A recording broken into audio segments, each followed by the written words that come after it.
Hi, PUC students. My name is Dr. Stephen Loy, L-O-Y, and I'm a professor at Cal State University, Northridge in the Kinesiology department. I'm an exercise physiologist. What would I want to be in high school? What did I want to be in high school? I have no idea. I have no idea. And I got to think that a lot of you have no idea as well. So maybe you should take some comfort in knowing that not everyone knows exactly what they want to do. But what I did identify now, so having had years of experience, is what I should have done is probably do what my parents told me and try new things, meet new people, see what is out there. You'll find the things that you don't like really quickly, but finding the things you like, that takes a little bit more challenge. It's more challenging. So again, no idea. But what I did do was I did take the challenging classes, because whether you're in high school or college, if you take the challenging classes, then you're prepared for other things that come down the road. You have choices at that point. If you take the easiest classes, what will happen is that choices will begin to be made for you because you can't go back and take those challenging classes. So work hard, take the challenge. You'll find out if you don't like something right away. So where I started and where I am today, the path, some of you might call it tortuous, but it certainly had a lot of curves, a lot of winding around to get to where I am today. One of the things that I did do, though, is after high school, I went to community college. I went to community college because, as I said earlier, I didn't know what I wanted to do. So it's a less expensive alternative. Your education is just as quality, and you start to think a little bit about what it is that you might want to do. And since it's in the community, perhaps you have a network there where you can gain some experiences. So I went to community college. I went on to Cal State Northridge, actually. I did not, so I'll go back to the beginning. This is where I am now. I did not intend to come here after I graduated, but this is where I started. I started after graduating from community college. So that was in the San Joaquin Valley, Stockton, California. Came down to Northridge, which seemed like a big trip. It was a 6-hour ride and long way from home. Didn't have any relatives down here, but it was a chance to spread my wings a little bit and see what was out there. Came to Northridge, actually came as a physical therapy major. So my goal at that time was physical therapy. Even though I had gained some experience in the community college and didn't like it a lot, it sounded good when people would ask me, what do you want to do when you grow up? And I said physical therapy. And it kind of got people off my back that keep asking that question to me. But that's not really a good reason. Try different things, because I really didn't like physical therapy, but I was getting committed to it because I kept saying it. So I transferred to Northridge. In that first week, I spoke to the physical therapy faculty and I said, I think I don't want to do physical therapy. I think I want to do something else. I think I want to do something with people who are active, people who aren't recovering from an injury, and that they want to get better, but I don't know what that's called. And she sent me over to talk to Dr. George Rich, who became my mentor, and that's important. Find a mentor. He became my mentor, and it was then the physical education department, so the PE department. And I knew I didn't want to teach PE. Nothing wrong with teaching PE, but that's not what I wanted to do. But then within the PE department, then I found exercise physiology. So what is that? Exercise physiology is the opportunity to help people's performance. So it's increasing human performance. That can be from a young child all the way to an older individual. It can be those who have disabilities. So actually, I kind of got back into that area that was related to physical therapy. It's improving human performance. So that's what I do at Cal State Northridge. I do research in that area. I work with athletes. I've worked with older people. I've worked with young kids. So you can take this field and run it any way you want. And then you, in that process, associate with a lot of the medical field, physicians, sports medicine physicians, orthopedists, physical therapists. They all become allied health professions to what it is that you might do. So how did I get to be an exercise physiology in a university, exercise physiologist in a university? You have to get your bachelor's degree. Uh, you have to get your master's degree as well. Master's degree, when I got that, was not quite so common. It was a significant next step from the bachelor's degree. But in terms of exactly what you want to do, you still have to get experiences. You got to get experiences all along the way. People will tell you this. You'll come to South State Northridge, and I'll tell you, you've got to get experiences. You have to try different things. You have to get out of your comfort zone. One of the statements is you have to get comfortable being uncomfortable. And that's something we strive not to be, is uncomfortable, but it's just like exercise. You don't get better until you push yourself to where you're uncomfortable. So it's the same thing. Work your body the same way, work your mind the same way, work your career the same way. Got my bachelor's degree, got my master's degree. Uh, didn't know what I still wanted to do with that education. So again, that becomes important. Get more experiences, figure out where that is. And so for my perception going forward, and for you, I think, it really is about identifying problems. See what the problems are out there, and with your knowledge, what can you do to provide a solution? So some way you kind of find what you want to do by seeing what needs to be fixed. You know, what are the challenges in your community? What are the challenges in the world that need to be met? So don't always think small. You got to think big as well. But sometimes small is good. You say, I'm going to fix this problem right here. And that's where your start is. And that could be then a project that you start even in high school. Childhood obesity is a huge problem.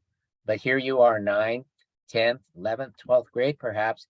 And so what could you do for childhood obesity in your elementary school? You could create a physical activity program if you were an exercise physiologist or you just simply like exercise. You could do that, and that's solving a problem. And if you take that perspective throughout your career, look for the problem, provide the solution, that will then give you a lot of reward for what it is that you do. So I got my bachelor's, got my master's degree. I worked for a few years.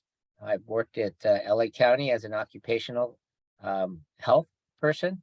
I was doing testing, uh, physical capacity testing for the fire department and for the sheriff's department. And I like that. I like that. But could I see myself doing that over and over again throughout my career? I couldn't. And so I thought, well, what did I like? Well, when I was doing my master's degree, I taught a couple of classes. I enjoyed that. And I said, well, what's it going to take for me to teach in the college system? One, you have to have a master's degree.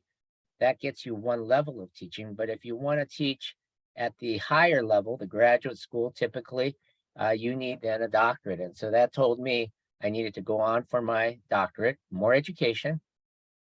I needed to acquire that. I needed to figure out still again, what was I going to do with that? You know, I could get an advanced degree. I could teach. Where was I going to teach? What expertise was I going to build while I was at school? And that becomes then a whole nother story in terms of what school you select. But even then, going back to your bachelor's degree, identify a school that you are going to enjoy. You're going to enjoy the environment. You're going to enjoy the people around the school.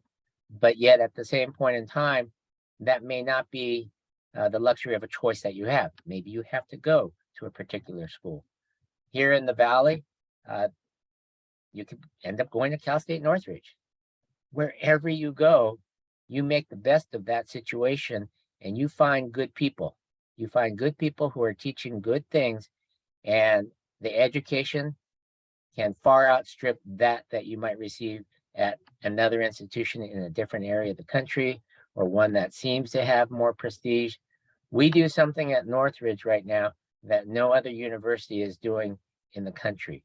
And that's true for many of my colleagues, not just in kinesiology, but across the board. So I got my PhD. I ended up doing a 2-year postdoc, which is 2 more years of experience after my education, but I'm getting paid. I'm enjoying what I'm doing, and I'm getting experience that is going to help me to get the next job. And then I end up at Northridge, where I started. And again, that wasn't the intention, but that happened to be the only position in California at the time. And I think that what has happened is that I was able to actually come back and correct a lot of the, I'll call them mistakes, things that I had not received in my education, and that was an opportunity to make a difference, make a change, so that the students coming down the road wouldn't make the same mistakes that I made, that I didn't have the soft skill development. You have to have that. You have to be able to communicate. So again, if you start doing the activities and the projects earlier on, while you're in junior high, while you're in high school, you'll start to learn how to talk to people. And that's going to be the number one thing that's going to help you get ahead, is being able to communicate. What do I do in a typical day at Northridge? My primary job at Northridge is teaching.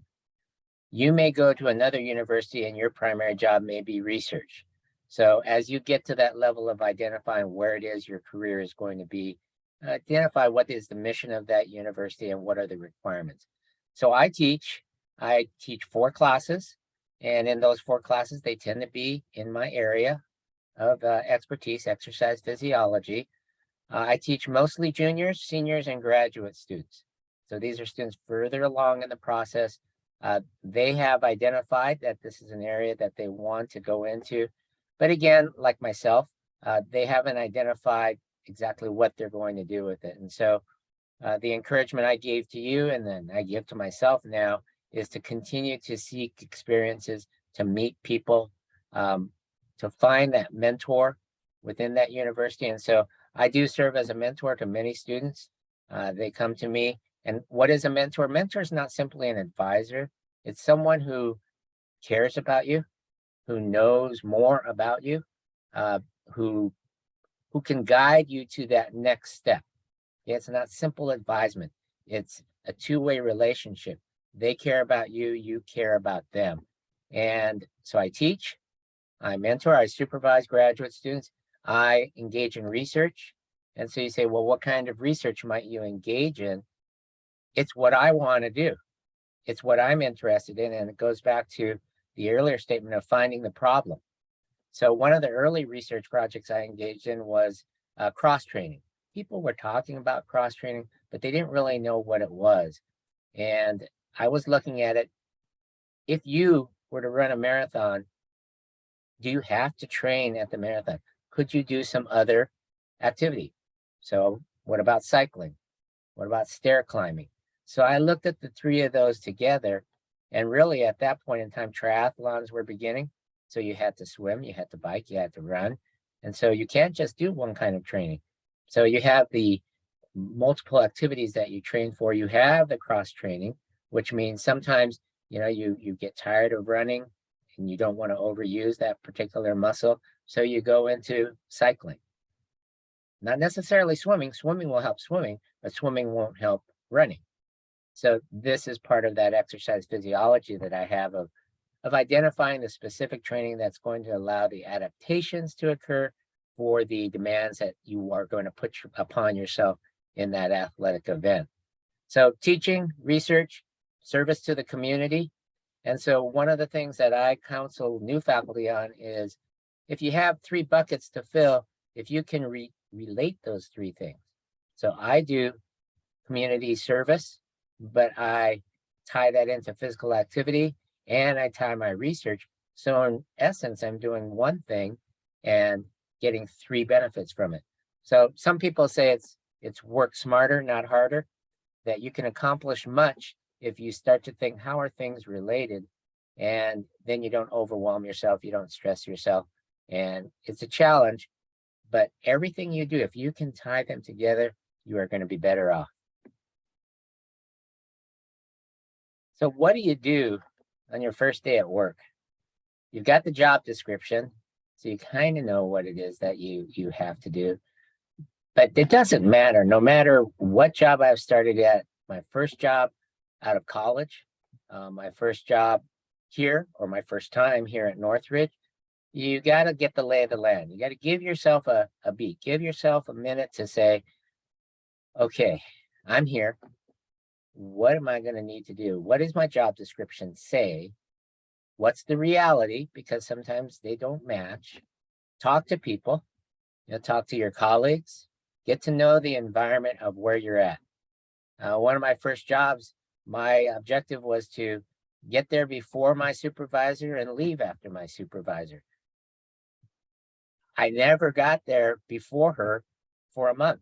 And then I realized, wow, she starts really early and she stayed really late. I could get my work done. I could get a lot of work done in that period of time. And so what's the lay of the land? What's the environment? What are the politics? Every situation has these things called politics. That means, how do things interact? How do people interact? Who's who? Who's doing what? Who has control of things? Where do people fit? So take those first few days. Take that first few weeks, even. Going to school is different, though. When you go to school, you don't have a few weeks to figure out the lay of the land. You hit the ground, you work hard. And so when I say take a few weeks to get the environment, doesn't mean you're not working. You got to work hard as well and establish what your reputation is. People want to know who you are. Establish that from the beginning. They hired you, if it's a job. They hired you, so they like you. They picked you for a reason. Be true to that, and then continue that process. Continue to grow. Continue your education. So oftentimes people ask me, as I'm in the university, what is the best part of my job and what is the worst? I'm going to be really honest with you, and this affects you. The best part of my job are the students that I work with. The thirst for knowledge, they want to be there. They want to be there to advance themselves. They want to be there to maybe advance their family. That there can be generational change by them going into the university. And that they have this thirst for knowledge. They are interested in learning. They are interested in making a difference. They are interested in solving problems that will make people's lives better. So that's the best. The very worst part of my job is the students. They're different students this time, though. They're the ones that don't want to be there. I don't know why they're there. They're paying a tuition, but they don't want to be there. They don't have the same thirst for knowledge. They just, I think, are there because someone says you need to go to college. And they're there. They aren't participating in a classroom. They aren't thinking about how to solve problems. They aren't thinking about making lives better. They aren't even thinking about making their own lives better. They aren't there, and sometimes college is not for everyone. But what happens then is that they create bad habits for themselves. They end up, maybe they pass, they don't pass with good grades, they get out of college, and they did not practice the skills that they need to acquire to be successful on their own lives in whatever it is they're doing. There are a lot of jobs where you don't need to go to college, but you still need to work hard, and you still need to learn your craft, learn the information that is going to allow you to be successful, to allow you to help people, to allow you to fix things. Same thing. It's the same thing, but it's about the motivation. So if you're going to go to college, then do it because you want to, and do it because you want to make a difference, and you're going to work to achieve the best possible. Because one of the things that's important for you as you go on is that you need to find out how good you are. You need to find, how do you stack up to the competition? Where's your weakness? Where's your strength? You need to identify those things. So push yourself, but whatever it is that you choose to do next, do it in the best way possible. Understand what quality is. So people come into kinesiology and they ask, well, what can I do with it? If you're thinking in the health-related realm, the sciences, we've got physical therapists, occupational therapists, nursing, physician assistants, the fitness industry. That could be running facilities. That could be a teacher within those facilities. There's cardiac rehab. There's owning fitness studios. There's chiropractics. the business industry, corporate fitness, osteopathic medicine, MD. You could go a wide range of directions from kinesiology. Think about it as the things related to physical activity. Okay, what is the benefits of physical activity? So if I go at it wearing my exercise physiologist hat, there's a great outlook, because one of the things, no matter what business you run, is what you would like to have is you would like to have customers. You would like to have people who want your product. So as an exercise physiologist or someone in kinesiology, we define it in our department as the art and science of human movement. 75% of the adult population and a very similar number of children are not engaged in physical activity, which means moderate intensity activity, not too hard, 30 minutes a day, most days of the week, and a couple of days of strength training. 75% are not doing that minimum. So that means you've got a lot of customers out there. However, your challenge is then to find the right program to motivate people, because people are not going to do anything if they don't enjoy it. So you can move in a lot of different ways. Figure out in your community or with your demographic of people. We have 3 Wins Fitness, which has older individuals, has young adults, active adults, and some who are quite fit. You have to create a program that people are interested in for a variety of reasons. It could be I want to get more fit, I want to be healthier, I want to run that marathon, I want to pick up my grandchild. Everything fits in there. You could create a 3 Wins Fitness for high school kids, for junior high school kids. The point is that people need to move. So for my profession, the future is bright, but the challenge is all the technology. We've got to figure out a way to use that technology or get around that technology, but we've got to make it fun. We have to make it enjoyable, otherwise people won't engage in it. And so if you're a mover, then find ways to get your friends to move, find ways to activate your school. These are all things that are great skills for you to acquire, because you're going to have to do these things later. So I think the future is bright, but at the same point in time, it is daunting and it is challenging. We are being technologically put into a more and more sedentary environment. So easy not to move all day. There was a time, believe it or not, when everyone had to open their garage by hand. A lot of people have garage door openers, so that very simple thing. Or talk to your parents. I'm sure they remember a time when they had to get up off the couch to turn the station on the television. Now it's all remote. All those little things make physical activity challenging. So a lot of different ways you can go in our field. All of those that I named, those are all things that my students, alums from Northridge have gone into and are doing quite well. You graduate, you're looking for a job. What do they want from you? You all have the same education, you have the same degree. What you have to start to do is think about differentiation. What is making you different than your classmates? Where's the competition? You know, you go to a Cal State Northridge and we have 1,600 majors. To some extent, that's your competition. What about the other colleges? What about the colleges throughout the state? What do you have to be competitive? So one of the first things is something that differentiates you, which means engaging in those experiences that make you different than someone else. I told you at Northridge, I run a 3 Wins Fitness program.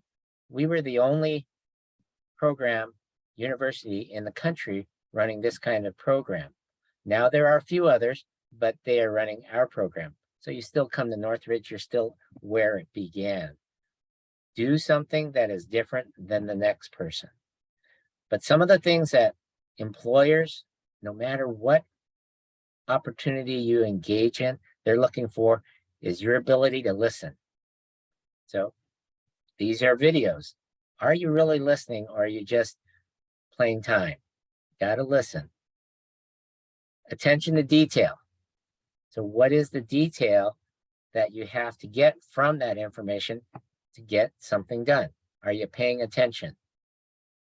Effective communication, your ability to speak to me, tell me, convey to me what your needs are as a student or as a professional. And then being able to have that communication for you to listen to what I'm saying and clarify.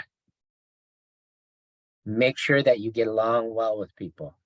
You aren't going to get things done by yourself. It takes a team. The program that I run, I've got 30 to 60 students out there. They all have to get along with each other. Otherwise, we don't accomplish the work that we want to accomplish. And you may not want to hear this, but you have to keep learning. Even after you're done with high school, after you're done with college, you have to keep learning. You have to attend meetings, you have to go on the internet, but keep your mind open to all the new information that's being developed, because you are growing up in a time where information is coming at you just that fast, and it changes quickly. And if you are not open to learning new things, that you're not going to just do the same thing you did, when you graduated. You've got to be open to that. So those are about 5 characteristics that you want to pay attention to, and every employer is looking for that. That's going to get you the job. That's going to get you success on the job continuing forward. If I could go back in time to my 9th grade self from where I am now and share with them the journey that I've been on, the people that I've met, the things that I've done research on, what I would tell them is that same thing I told you in the beginning, you got to do something. It doesn't matter what it is. Start doing something different. Do something different. I remember back when I was in 10th grade, we did a marathon basketball game, 24 hours. We played 24 hours, but we raised funds. And if I look back, there's a book that maybe you can read. It's called Grit. Okay. It came out about 6 years ago. Grit talks about passion. It talks about persistence, and it talks about purpose. Whatever you do, you've got to find that purpose. If you get to college, you've got persistence. If you pick a major, likely you have passion, but you've got to continue to find purpose, and that purpose will change. So I encourage you as a 9th grader to pick a project. That's what I would tell myself. Pick a project, find a purpose for it. And what I've learned now is 3 wins. Okay, 3 wins. If you seek to find 3 wins in everything that you do, and you could be one of those wins, it could be a benefit to you, but 3 wins in everything that you do. And if you got 4, 5, 6, even better, the more substantive the product will be, the more people will benefit, and the more value you will receive. So do something with purpose, and then identify at least 3 wins. And you'll find when that project is done, you're going to want to do the next one and the next one and the next one, and use all of those to meet different people, do different things, and become a communicator and a connector of people. We've covered a lot of material. We've covered a lot of information. What I think is most important for you going forward is, if you think college is in your future, and yet by chance narrow it down a little bit, then go to that university, or go to your community university, go to the community college and talk to some people, talk to some faculty like myself. Okay? Don't be discouraged if we're hard to find. You have to persist. So that's that grit that I talked to you about. Find someone who is doing something related to what you think you are thinking about for the future. One of the things I do is that with my students is I talk to them, but I also tell them to talk to someone else. And I give them a contact to make. That's the beginning of your networking process. Talk to people. You'd be surprised who will talk to you. The students that I have found are the most motivated are the ones that talk to me early on. I've had students from the community college reach out before they come to Northridge. I've had truly a couple of high school students that were interested. So we run the Three Winds Fitness program out in the community, City of San Fernando, El Carrizo Park. If you came out there and I saw you and you came up to me, I would introduce you to my students. So now you're talking to students who are just a little bit ahead of you. You're talking to students who maybe are in graduate school, but find a network out there. But you do have to do the work to create that network. Take that step to find people who will talk to you. And then, most important, is write them a short thank you note. Even better if you can write it, but if you can't, an email is okay. But 90% of people don't thank people. So write them a thank you note and you'd be surprised. They're going to remember you. And maybe that next opportunity that comes up that's right for you, they'll think about you. Hello, PUC students. My name is Meghan Steele. I'm a nurse practitioner, and I'm really pleased to be able to speak with you today. Thank you so much for having me. Perfection. Okay, excellent. The first question is, what did you want to be in high school and why?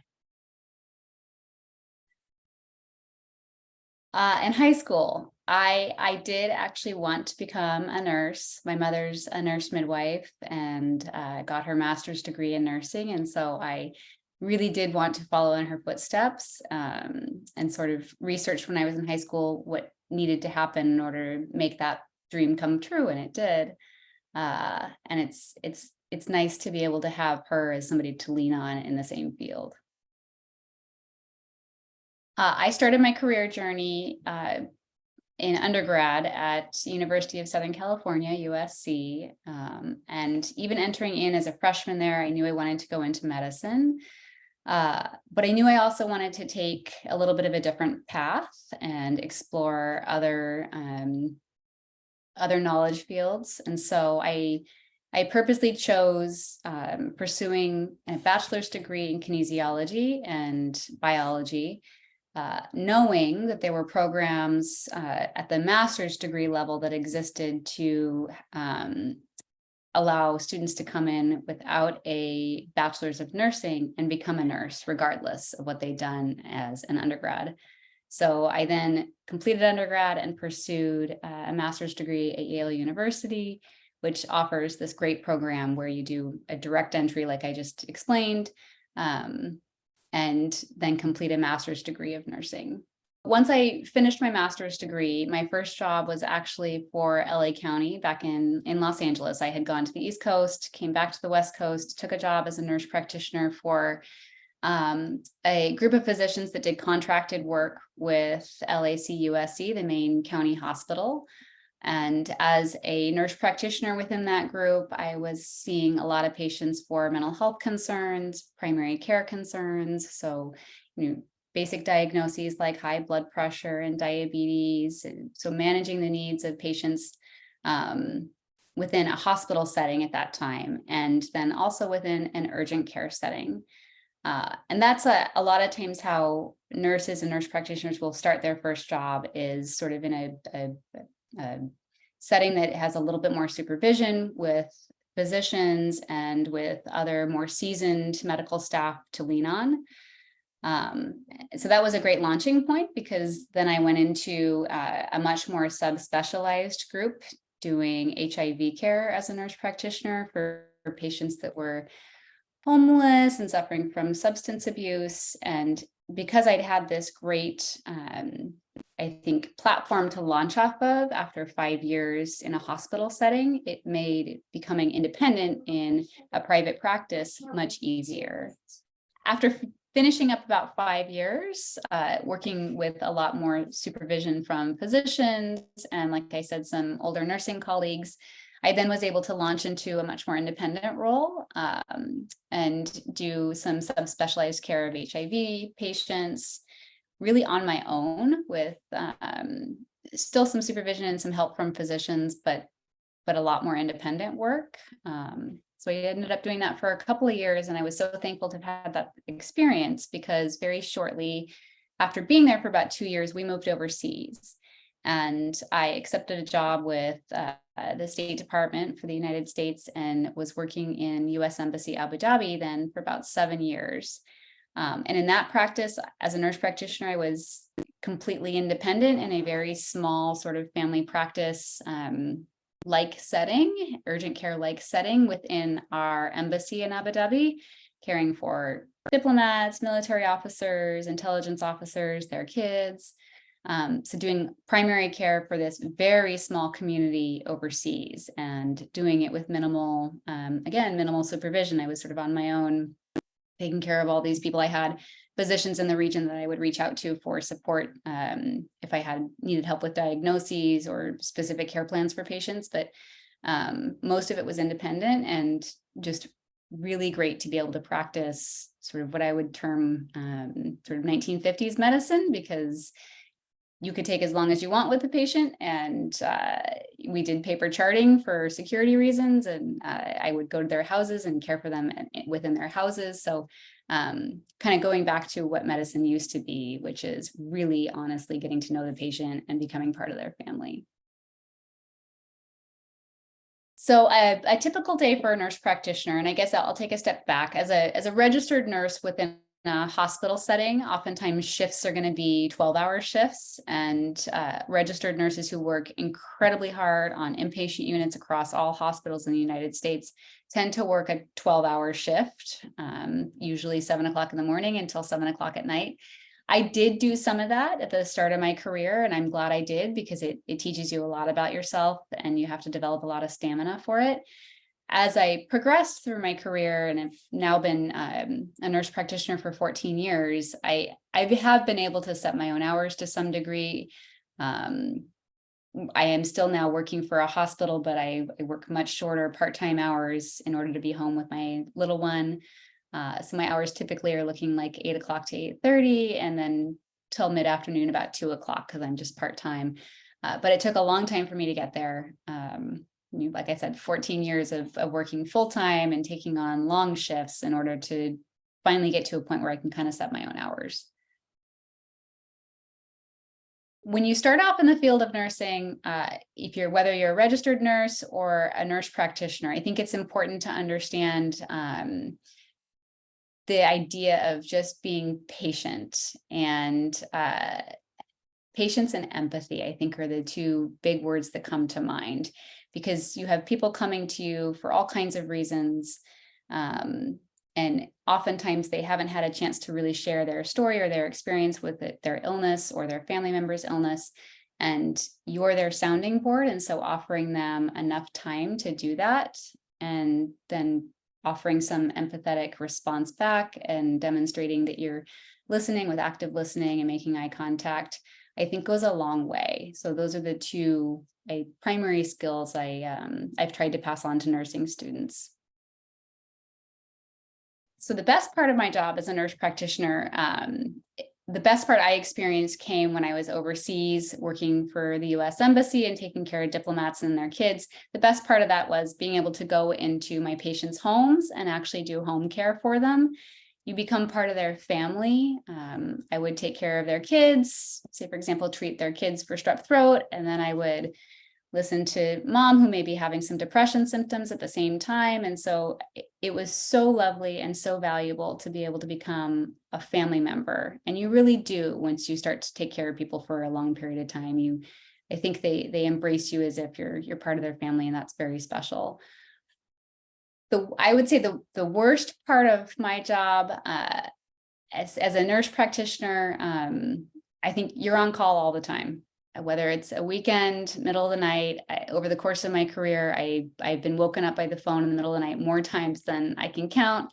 And I'm currently actually doing a lot of work on weekends still. So I think if it's a career in which it sort of becomes all consuming a bit, in the sense that it's always with you. It's not something that you just leave at the office. Companies that are looking to hire individuals into the healthcare setting, so whether that be registered nurses or nurse practitioners, there's like we've talked about, there's lots of ways to become a nurse. And so most companies are looking for a bachelor's degree of nursing at a bare minimum to become a registered nurse. And then to become more of a nurse practitioner, they're looking for you to have a master's degree, and now even to some some hospitals and some companies are looking for their nursing students to have even a doctorate degree. And so that's sort of where you need to be at with education in my field now. In terms of personality traits, I think it's important to demonstrate that you are an empathetic person, an organized person, a reliable individual. You're oftentimes required to be places, at very specific times. So for example, during a shift change, and be ready to take on patients, and you need to be reliable and on time. So traits of being organized, reliable, and then again, I can't emphasize enough, going into the career field of nursing, it's so important that you come in with an open heart, an open mind, and empathy.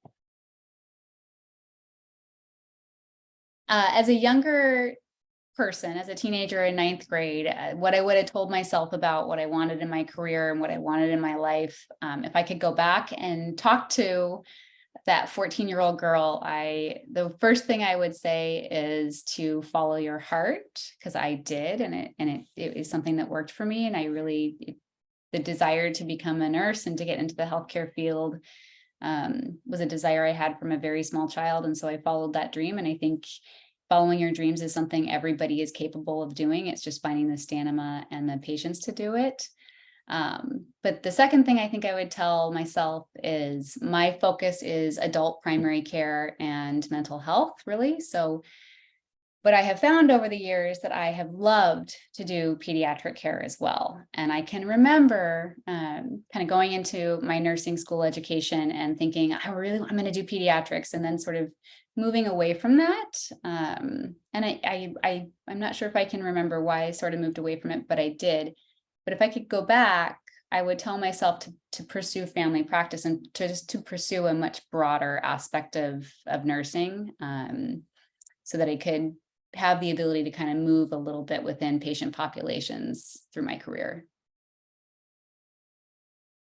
In terms of tips to get into the healthcare field, especially the nursing field, I think the most important thing to really remember and keep in mind is something that I have actually mentioned before, but you don't necessarily have to go into nursing, from a bachelor's degree or from an associate's degree. You can get degrees in other fields and experience life in other fields and still be able to become a nurse or a nurse practitioner or even a physician later on in life. 10, 20 years later, a lot of programs now in the United States are offering what are called direct entry programs. And so you go in with degrees in other fields, and they're actually embracing students that are going in from music backgrounds or business backgrounds, which I think it helps bring a breath of fresh blood and fresh ideas into the healthcare field to be able to do that now.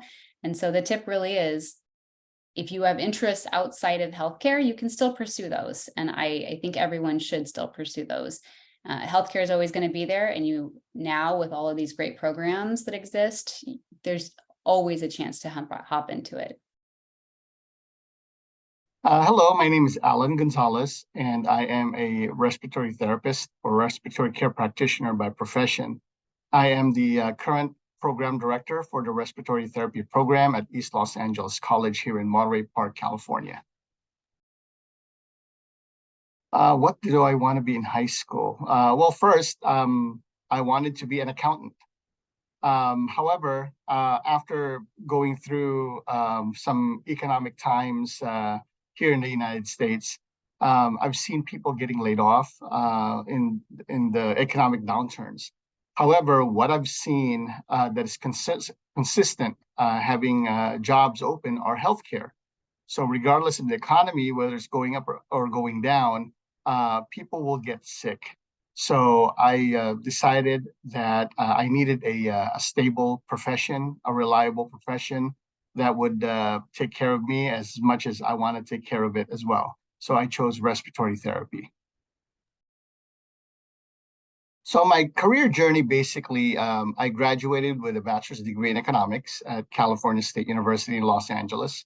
And I wanted to work for, like the stock market. However, a friend of mine who's an IT supervisor got me into information technology.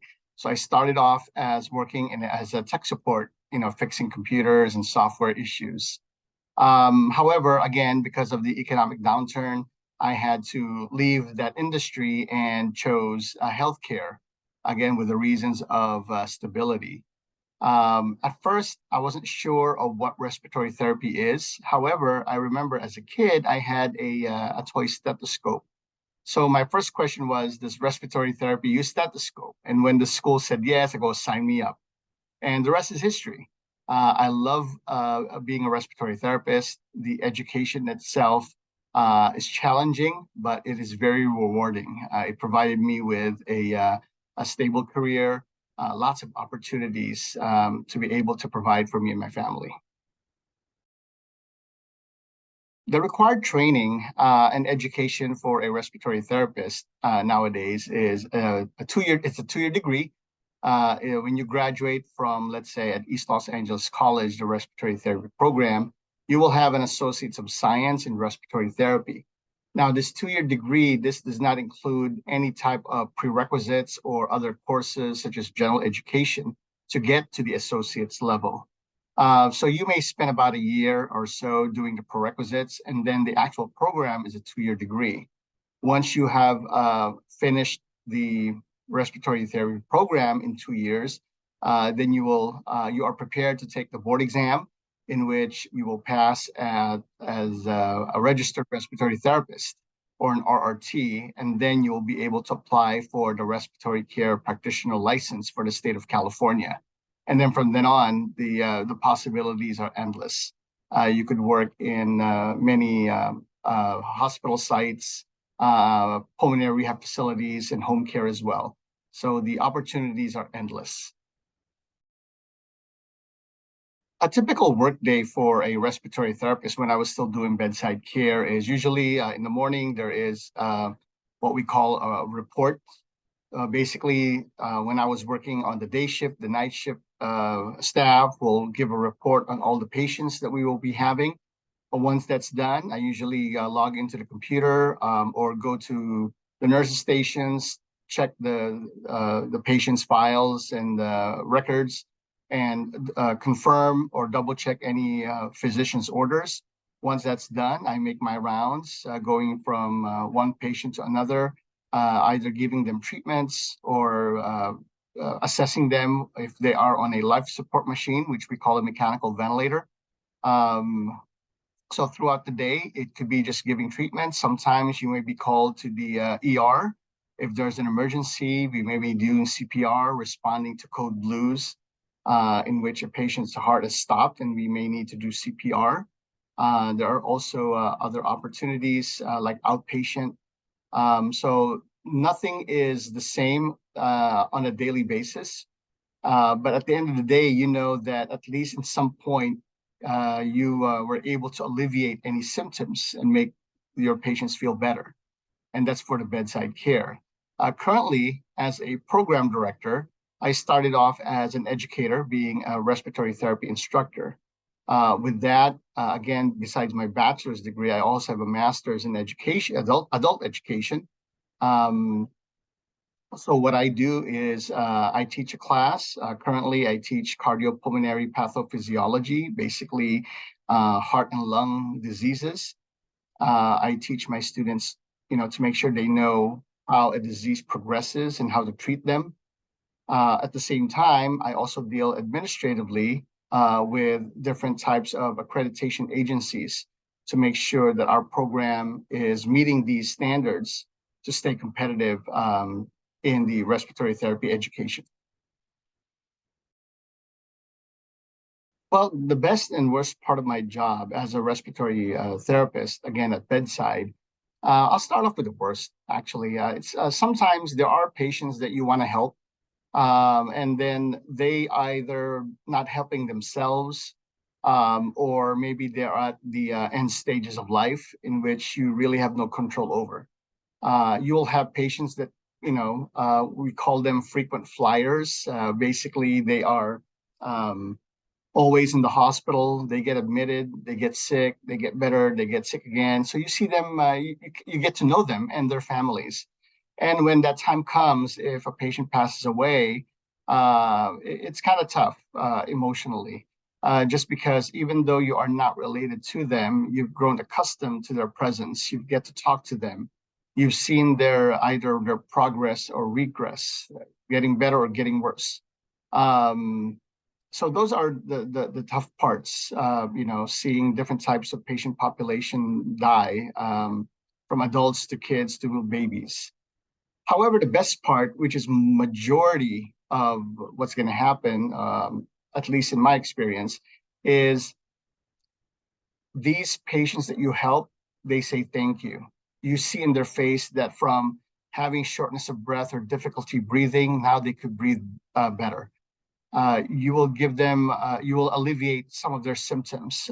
As a healthcare practitioner, I usually tell my students, you don't really cure them, you just kind of help them out feel better.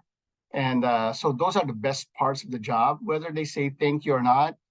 Most of them do, but the fact that they are going home feeling much better from their condition, from their disease, I think that's the best part of the job. And of course, teamwork, very important. If you work in a good hospital in which your coworkers support you, help you out, and then you do the same to them, it feels like a second home. And sometimes you need that support, just because of the emotionally charged environment. Again, from the best part and the worst part, you have coworkers that kind of feel the same way as you do. So the support system is there. So that's probably one of the best parts of the job. If you're new to the field in respiratory therapy, especially if you don't have any medical background whatsoever, it is somewhat an eye-opener. I don't want to say shocking. I think that's too much. It's an eye-opener. First and foremost, you will see the worst in the patient's condition.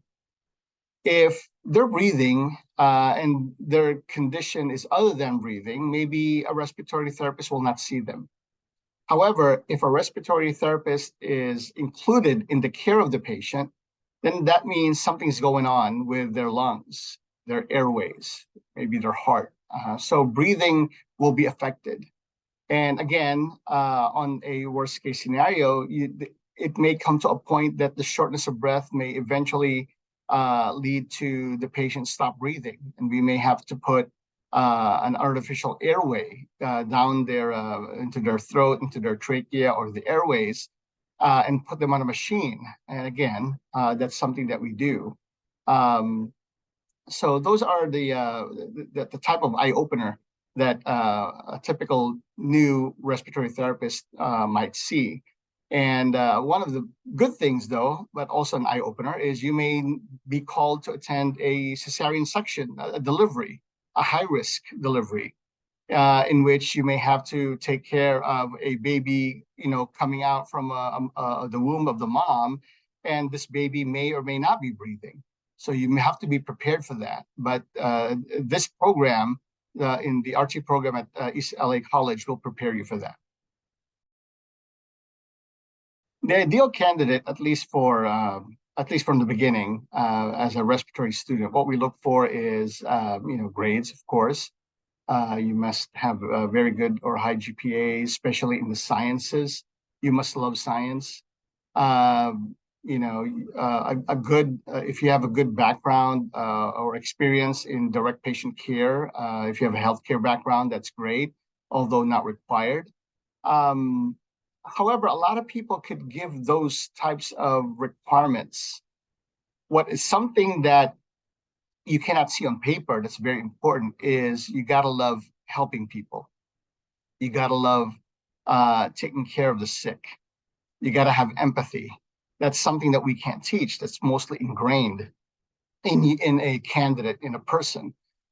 So it is very important that you need to focus on what's important, and that's taking care of the cardiopulmonary patient. It is also important that you are comfortable with technology. In respiratory therapy, we use a lot of equipment, electronic and non-electronic. Most of our machines and ventilators are like computers. So you have to be comfortable with technology.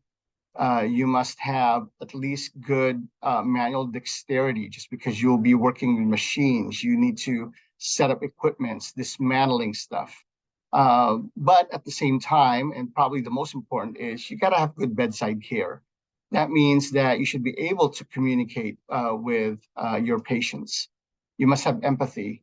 You may encounter patients that are cranky, and they have rightfully so, just because they are sick. They are in the hospital. They'd rather be home, resting. They'd rather be well.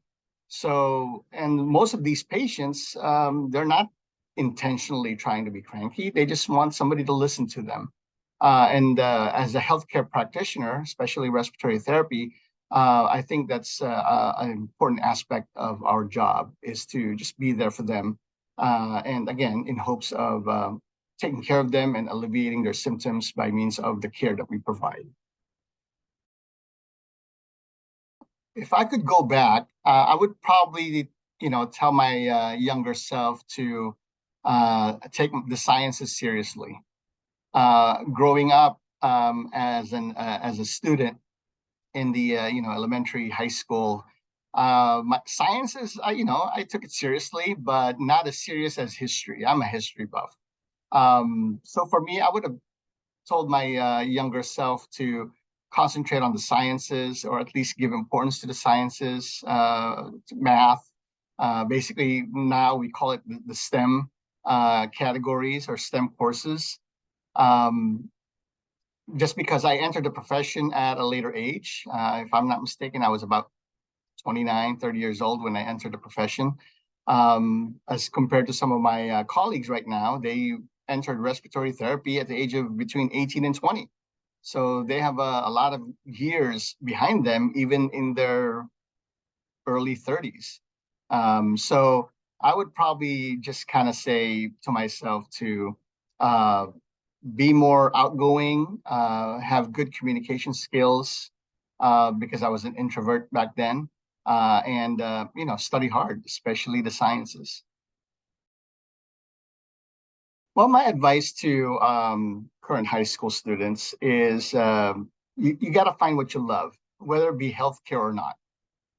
You could have a job that pays a lot of money, but if you're stressed out, if you're unhappy, it's not worth it. It's not worth the headache. It's not worth the stress. It's not worth your health. Your health is very important.